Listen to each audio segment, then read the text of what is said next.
So the test results from the 7950X and the 13900K for a new music production or content production PC seems to be somewhat similar. I'm going to take a look at some DAW benchmarks some people have posted, and I'm also sent a question about this to FL Studio and Reaper, so we're going to see what they answered later in this video. The 7950X and the 13900K are the current top-of-the-line consumer CPUs from Intel and AMD.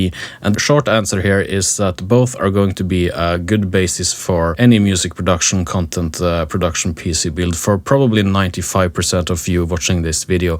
And for the 5% of you, you probably already know what you need to have in your specific build. So the question is, are you going for AMD or are you going for Intel this time? And before we answer that question, we should take a look at some benchmarks and see some numbers. And credit goes to this Tafcat guy who made this post on Gearspace here. I would like to have the CPUs here, but my dirty Norwegian oil money is being funneled into other things, like marketing my Spotify profile. The link is below. So the first test here is comparing the 5950X and the 7950X. We can see here that obviously the 7950X, the top-of-the-line AM5 socket CPU from AMD, wins in this particular test. The 13900K is a little bit slower with its 563 points, but if you take a look at the 64 buffer size, the 3900K actually wins on that specific test here. You can see in this post it has 525 points,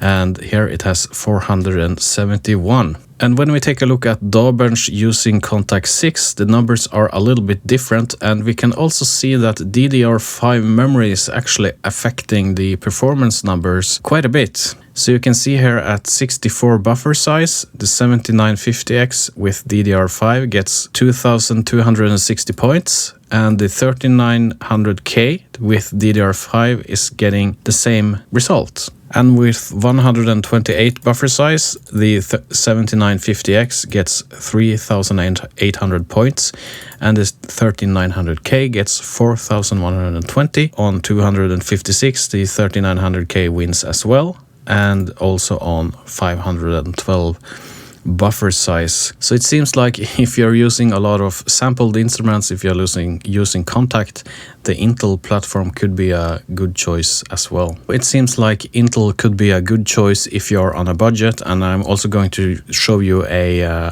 article from pugetsystems where they kind of also confirms this. You can run the Intel system on DDR4 memory, and the motherboards are not that expensive compared to the AM5 motherboards that the AMD uses now, and the overall entire system cost will be lower compared if you're going for an AMD AM5 build. If I had to build a system right now, I would probably go for AMD, just because it's the latest technology and that is something that I am interested in. I think that's fun. It's not necessarily because I need it. And the benchmarks show that the 7950X, the top-of-the-line CPU, works great, and it's future-proof system as well. And also Jay's 2 Cents, which are a big tech YouTuber, claimed that his AMD system was behaving a lot more stable compared to the Intel system. These are his words, and I have no way of confirming that, but I put a lot of trust in this person, so I think what he's saying is true. However, the system I'm using now, it's based on the previous generation Ryzen 3900X. It works just fine. As I said earlier in the video, my resources are better spent elsewhere at the moment. So, as I said earlier in this video, I sent an email to the guys making Reaper, FL Studio and Ableton, and I just asked them, what do you think about these two top-of-the-line CPUs? What do you think are the best CPU to go if you are building a new system?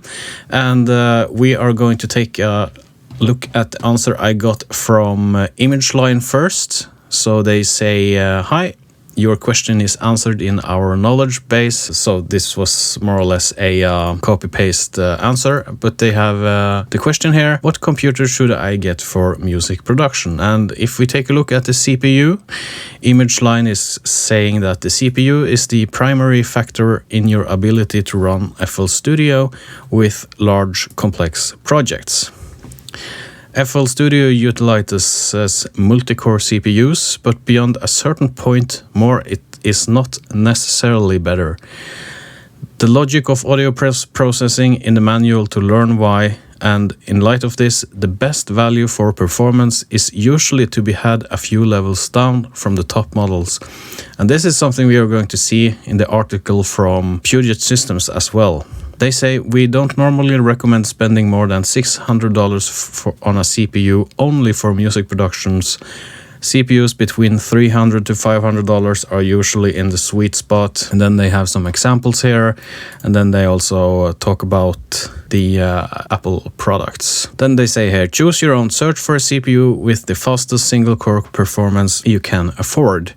In a package with 8 to 12 physical cores. Why? Because if any one core becomes overloaded, it does not matter how many other cores you have. There will be audio glitches in real-time playback. If you have a CPU with 32 cores and a lower base clock, if you overload just one of those cores, it means that the other cores won't be helping at all, because that core is overloaded, you will get audio glitches. So it's also important to have a balance here between cores and base clock, actually. Single core performance are still important in music production. Reaper said to me, they say, hey, thank you for your interest in Reaper. They are saying that both CPUs are really close in their single core performance, which still plays a deciding role, also for DAW software, as I said earlier here. So I guess this is down to personal preference. You may also want to check out the latest DAW bench results, which we saw here, for both CPUs if available. We don't have any specified minimum system requirements or system CPU recommendations, since this depends so much on what you do with it, and specifically your plugin usage, track count needs, etc. And for intensive plugin usage, the more the merrier is certainly true, and the general aptitude of a computer to run real-time low-latency audio processing software does not depend on system specs alone, and I can already refer you to the forums. So the answer from Reaper here is awesome, because it will always depend on what type of plugin and VSTs you are running. If you're running Reaper, let's say with 10 Diva VSTs, compared to running it with 10, I don't know, some maybe a single oscillator serum instance, it will differ significantly in load. And we can also take a look at pugetsystems here. They have an article where they are testing the 13th gen Intel Core processors.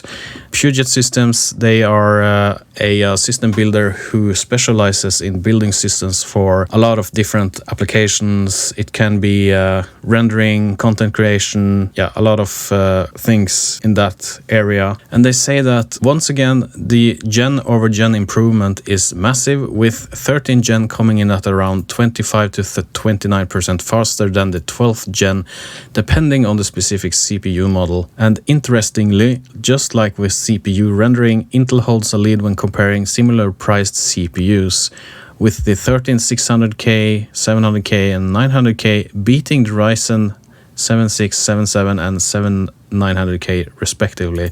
However, AMD takes the crown with its Ryzen 7950X, though only by 8%. So the way I am interpreting these tests we are reading here now, and if I'm going for a budget and not the top of the line CPU, it looks like the Intel 13th gen Intel Core processors is the way to go.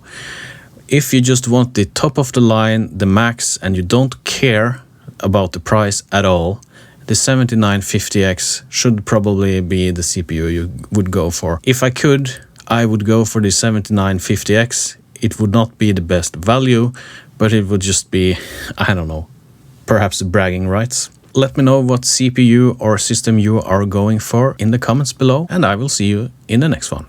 Bye bye.